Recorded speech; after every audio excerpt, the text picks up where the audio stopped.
baree yaa'iin dhuftee jechuudha lafa guutte kanatti gaa qormaanni nagee akkamittiin qormaata sanii qophaa'ettanii warri rakkatan jechuudha. AI dha wajjin haasa'uu qabdan jechuudha.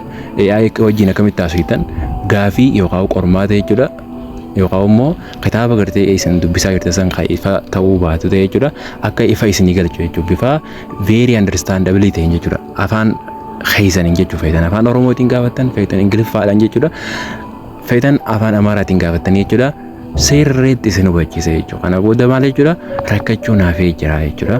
Yeroo xiqqoon qaba yeroo tana keessatti kitaaba kana yookaan immoo PPT yookaan PDF kana dubbisee waliin hin goottanii rakkachuun hafee jira jechuudha. Kanaafuu just yoo faayila barbaadan faayila itti upload gootan jechuudha. Faayila ono iddoo sanatti bitanii faayila barbaadan faayila upload itti gootanii yoo immoo footoo taate footoo upload gootanii yookaan immoo osoo dubbisuu jirtanii footoo kaasuu dandeessan jechuudha. Iddoo kaameraa kana jettu kana bitanii footoo kaastanii jechuudha. Maal jechuudha itti ergitanii naangalee iddoon tuni mee addanaa baase jettanii itti himtanii jechuudha. Sirriitti isin barsiisa jechuudha.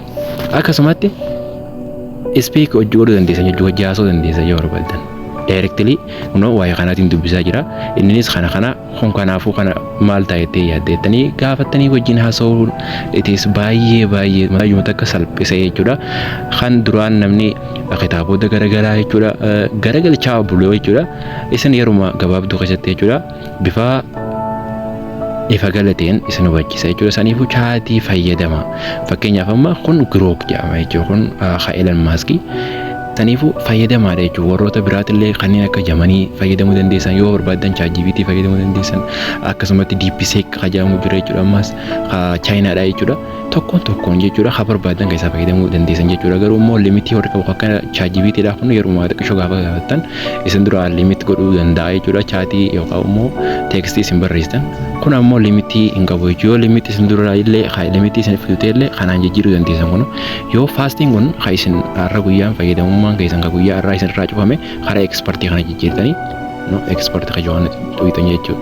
Kunillee yoo wajjin haasoftan kanallee isin dura guutamu ta'e jechuudha maal gootanii kuno auto ayyaana tuwitan jechuudha.